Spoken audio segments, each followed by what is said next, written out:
This is Tim. Yes, is this Mr. Brand? Yes, it is. Sergeant Scarpa, Hoover Police. How you doing? I'm fine. How about yourself? Good, I'm good. Understand you needed me to call you. Yes, sir. I was wondering if this was an incident that the police department was unaware of, or just an officer who was misinformed on the law. We had somebody break into our apartment a couple hours ago around 5 o'clock, and the first officer... I'm sorry? West Deer, the one at West Deer Place over there? Yeah, it was over here at, what are these apartments? 208? Yeah, 208. Yeah, okay. Yeah, I know which one you're talking about. Okay. Well, the first officer to arrive out here was Officer Lipsy, and yes. I'm a member of Alabama Open Carry. I open carry a firearm just about everywhere I go. Yes. Well, when he first approached me, instead of having concern for the break-in and a guy who had just ran out my window just a few seconds before, his first remarks were, he asked if I was a police officer. I said, no, sir.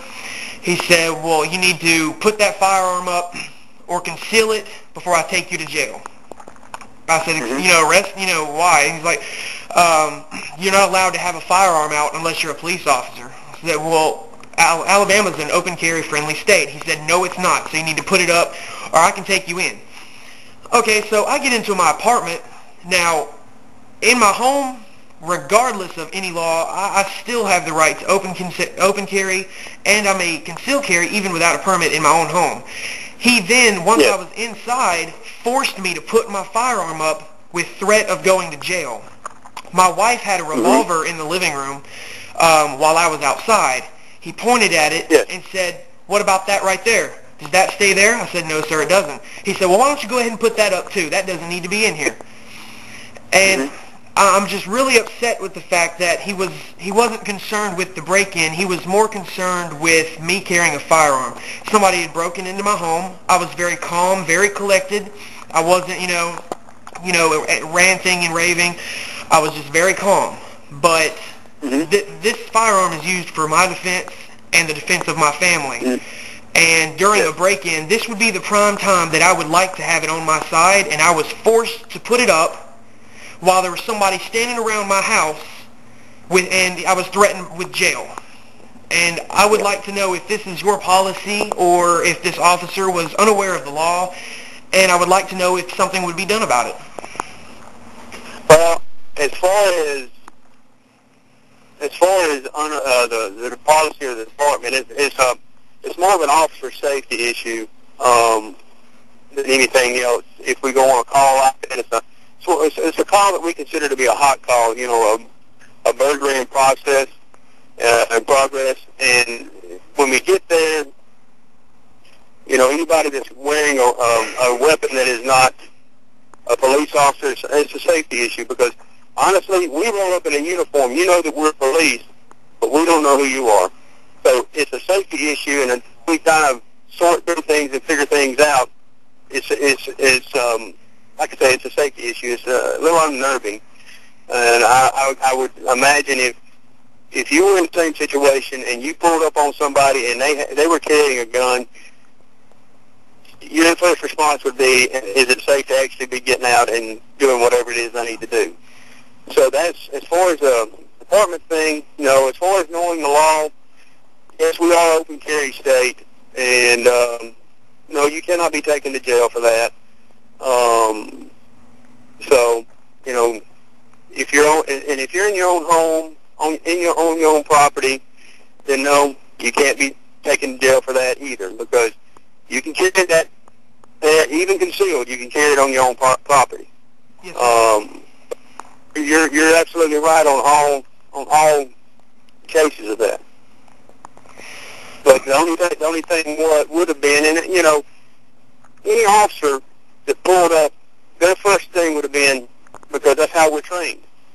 We're trained to look for a threat, and not knowing who you were, not being familiar, with the situation. Yes, of course, our first response is going to be, hey, he's got a gun. I don't know him from anyone. Could you put the gun up? Yes, sir. Well, I completely understand the safety factor for the officers, and I would try, I don't want them to be any uncomfortable than I would want to be. But as soon as I saw him standing there, I immediately put my arms to the side. I said, I'm the owner of the apartment. I'm the guy, that called you. And I would have been fine with, if he was uncomfortable with me being outside with a firearm, I would have had no problem with coming into my home and placing my firearm on a desk or something. But the fact that he threatened me with jail because I was open carrying, stated that Alabama was not an open carry state, and then even my firearms, this is in my home, I feel safe after a burglary if my firearm is sitting in my house or on my side. But if I was properly asked to take it off my side, I probably would not have had a problem setting it somewhere.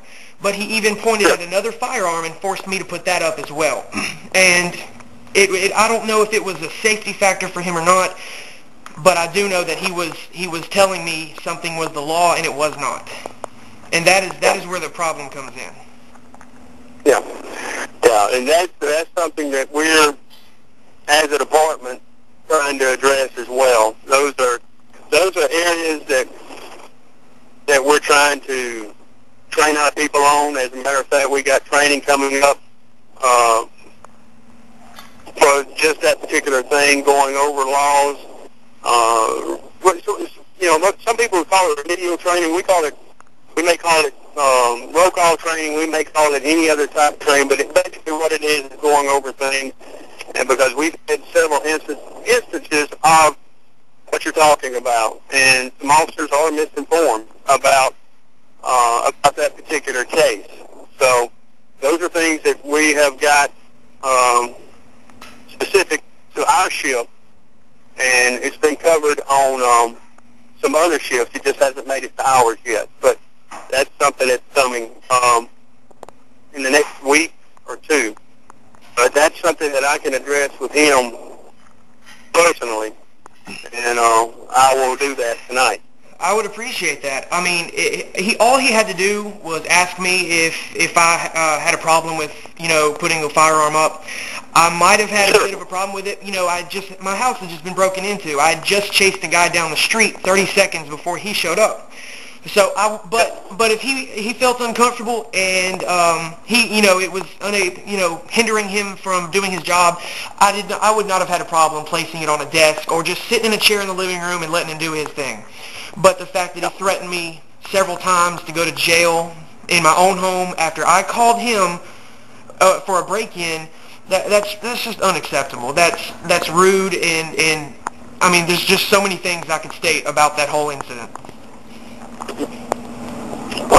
Well, what I will do is, like I said, I will right now looking to see if he's on anything. Right now, we're kind of strung out, but what I'll do is I will get with him here before we leave shift and sit down with him and discuss all this. And I have some information I'll also forward to him that he can read as well about it. But I will certainly get with him before our tour is up tonight. Yes, sir. And if you have any more information that you would like to give him that you may not have on your person, he can visit alabamaopencarry.com, and he can read up every law that he needs to be more informed before he goes back on shift. Exactly. Yeah, that's where I got some of my stuff that I have anyway. So I've had that for quite some time, but I will certainly get with him, and I appreciate you calling and letting us know. There's so many times that we're out on calls where we're as supervisors are not there, and if we don't know what's happened on the call, especially if it's something of this magnitude, we don't know anything about it, we can't address it. So I do appreciate you taking the time to call and let us know, and I will take this matter up with him before the end of our tour. Thank you very much. And sorry, what was your name again? The last name is Scarborough. Scarborough? Scarborough with an S. Okay. Scar, and then Scar and then Broughh. Okay. So, All right. Well, I really appreciate your time, and I appreciate that you're going to be able to help me out with this situation. And I look forward to more peaceful meetings with fellow Hoover police officers. absolutely, same here. And hopefully we won't, next time we come across each other, we won't have to have it under the same circumstances. Yes, sir. Lord knows we don't want anybody's home getting broken into. So, Absolutely not. we've all victims of something at one time or the other, that's for sure. But it's an unnerving, unsettling situation. But if you need anything at all, don't hesitate to call. Yes, sir. Thank you very much. I appreciate your time. You have a nice night. Sure, Mr. Brown. Appreciate it. You too. All right. Bye. Cha-cha-cha.